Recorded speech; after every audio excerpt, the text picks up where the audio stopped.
नमस्ते सबैजना सन्चै हुनुहुन्छ होला म पनि एकदमै आरामै छु साथीहरू न्यू डे न्यू भिडियो लिएर म आइसकेको छु साथीहरू तपाईँको सामु भिडियो चाहिँ के कस्तो रहेको छ भनेपछि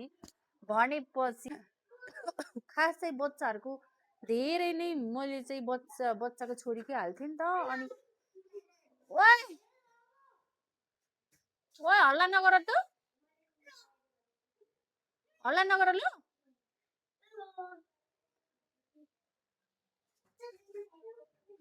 पर खुर्कन त्यही हो साथीहरू मेरो भिडियो चाहिँ एकदम भन्दा एकदम धेरै नै डिलिट गरेर फालिदिन्छ अनि त्यही भएर गाह्रो भएको छ जति भिडियो बनाए पनि अब जस्तै मैले छोरीको खुल्ला अलिकति पढाइरहेको थोरै क्वेसन सोझ्यो भने पनि फालिदिन्छ कि कारण के हो कस्तो कस्तो भिडियो हाल्नुपर्छ के हाल्नुपर्छ त्यो मलाई सिकाइदिनु होला साथीहरू कमेन्ट चाहिँ गरिराख्नु होला मलाई एकदम धेरै भिडियोहरू बनाउँछु तर चाहिँ डिलिट गरिदिन्छ टिकटकले होइन कि युट्युबले त्यही हो साथीहरू अब चस्मा लागेर चाहिँ मैले भिडियो बनाइरहेको छु किनभनेपछि अलिकति फोस हुन्छ नि त क्यामेरा अनि यसले गर्दा चाहिँ मेरो आँखा चाहिँ धेरै कमजोरी भइसक्यो त्यही भएर मैले अबदेखि चाहिँ चस्मै लगाएर चाहिँ म भिडियो बनाउँछु चस्मा लगाएर भिडियो बनाएँ भने चाहिँ मेरो आँखा चाहिँ सेभ हुन्छ भनेर चाहिँ म गरिरहेको छु साथीहरू आजको भिडियो यस्तै नै रहेको छ छोरीले फेरि पढाइरहेको भाग्यो भने काटिदिन्छ म देखाउँदिनँ छोरीले चाहिँ यसरी पढिरहेको छु नि लगाइरहेको छु साथीहरू मेरो चाहिँ खानामा चाहिँ यो के अरे फर्सीको मुन्टा र आलु रहेको छ गाउँबाट लिएको यो फर्सीको मुन्टा त्यही रहेको छ साथीहरू आज चाहिँ सिम्पलै खाना छ फ्रिजमा पनि हेर्नु न मेरो यहाँ साग त्यो गाउँबाट पठाइदिनु होला यो मेरो साथीको मम्मीहरूले पठाइदिनु भएको हो है सबै गाउँबाट पठाइदिनु भएको हो मेरो साथीको मम्मीले अर्को चिजहरू पनि आउँदैछ त्यही हो साथीहरू अब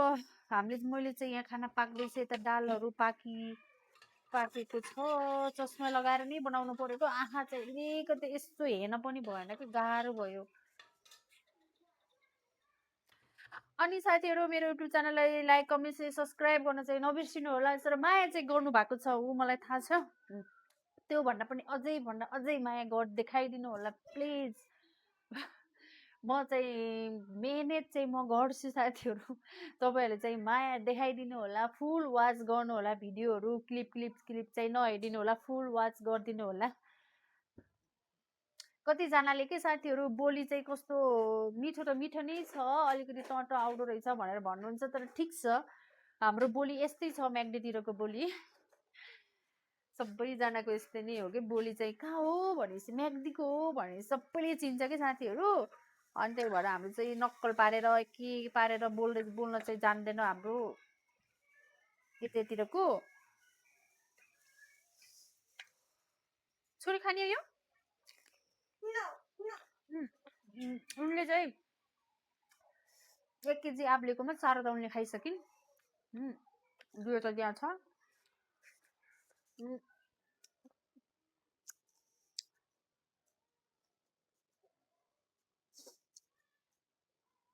चराको लाउडे हो के हो रे खासी हो ए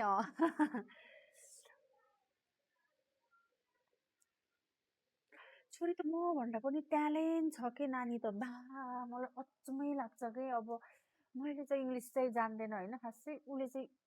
खर्खर जानिदिरहेको हुन्छ कि ठिक छ पढ्नुपर्छ राम्रो गर्नुपर्छ होस् पढ्नुपर्छ गुड बन्नुपर्छ ओके यो साथीहरू यता देखाउन मिल्दैन फेरि डिलिट गरेर मेरो फ्याँकिदिइराख्छ युट्युबले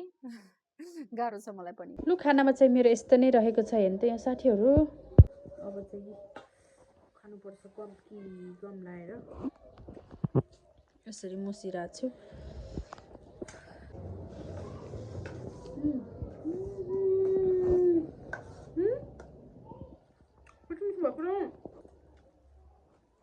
मुन्टासँग त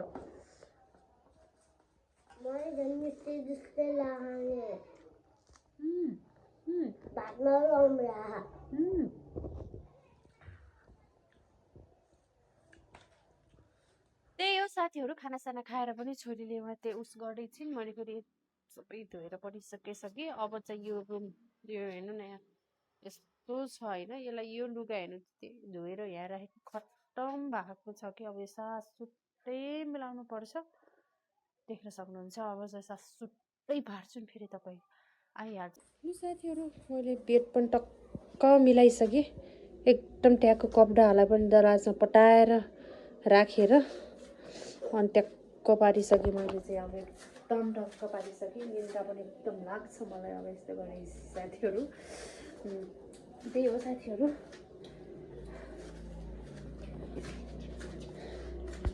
मैले चाहिँ यो टक्क पारिसकेँ, मिलाइसकेँ, टक्क त्यहाँ राखेँ। यो दराजलाई यसमा राखिसकेँ कपडाहरू पनि। अब चाहिँ मलाई एकदम आनन्द निन्द्रा लाग्छ। अब एकदम फन्को लाएर घुमेर आउनु पर्छ।